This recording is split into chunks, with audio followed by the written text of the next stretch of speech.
Hello guys, എല്ലാവർക്കും നമസ്കാരമുണ്ട്. പെയിൻ്റർമാനാണ്. അപ്പോൾ നമ്മൾ കുറച്ച് നാളായിട്ട് വീഡിയോ ഉണ്ടായിരുന്നില്ല. കുറച്ച് ചെറിയ ചെറിയ തിരക്കുകളൊക്കെ ആയിരുന്നു. അപ്പോൾ ഇത് നമ്മൾ കോട്ടയത്തിൽ ഒരു ചാരുപടി ചെയ്യാൻ വേണ്ടിയിട്ടാണ് നമ്മൾ വന്നിരിക്കുന്നത്. അപ്പോൾ ഇതിൻ്റെ പാതി മെറ്റലും പാതി വുഡും പാതി മൾട്ടി വുഡുമാണ്. അപ്പോൾ ഇത്രയും സാധനങ്ങളാണ് ഇതിലുള്ളത്. അപ്പോൾ നമുക്കത് സർഫേസർ അടിച്ച് ബോഡി ഫില്ലും കാര്യങ്ങളിലായിട്ട് സർഫേസർ അടിച്ച് ചെയ്യാനുള്ളതാണ്. ഈ ഇതിൻ്റെ അകംവശം കംപ്ലീറ്റും 3 വശം ഇരിക്കുന്ന തട്ട് തേക്കാണ്, ബാക്കിയെല്ലാം മൾട്ടി വുഡും മെറ്റലുമാണ്, സ്ക്വയർ പൈപ്പുമാണ്.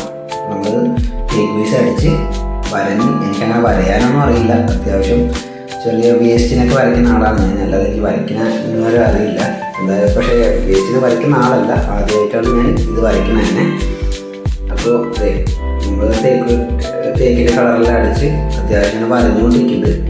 വരഞ്ഞത് ഏകദേശം ഒരു ഇതാക്കി കാരണം വലിയ വരയ്ക്കാനുള്ള എക്സ്പീരിയൻസും കാര്യങ്ങളൊന്നുമില്ല. ഏകദേശം വരച്ച് കളർ സ്റ്റൈൽ ചെയ്ത് മാക്സിമം ഈ ഒരു കളറിലേക്കാക്കി എടുത്തിട്ടുണ്ട്. അപ്പോൾ നമ്മൾ അതുപോലെ ക്ലിയർ അടിച്ച് ഫൈനൽ ഇതാണ്. അപ്പോൾ നമ്മൾ ചെയ്തത് എങ്ങനെയുണ്ടെന്ന് നിങ്ങളെല്ലാവരും എനിക്ക് കമൻറ്റ് ചെയ്യണം. എങ്കിലേ എനിക്കിത് നിങ്ങളുടെ അഭിപ്രായം കാര്യങ്ങളൊക്കെ അറിഞ്ഞാലേ എനിക്ക് ഇതിലെന്തെങ്കിലും കുറവുകളോ എന്തെങ്കിലും ഉണ്ടെങ്കിൽ എനിക്ക് ഇത് ക്ലിയർ ചെയ്യാൻ പറ്റുള്ളൂ. അതെ, 3 വർഷം കംപ്ലീറ്റ് തേക്കാണ്. അപ്പോൾ എന്തായാലും വീടിൻ്റെ ഓണർ ഹാപ്പിയാണ്, ഞങ്ങളും ഹാപ്പിയാണ്. വീണ്ടും അടുത്ത വീഡിയോ വരാം. Okay, bye bye.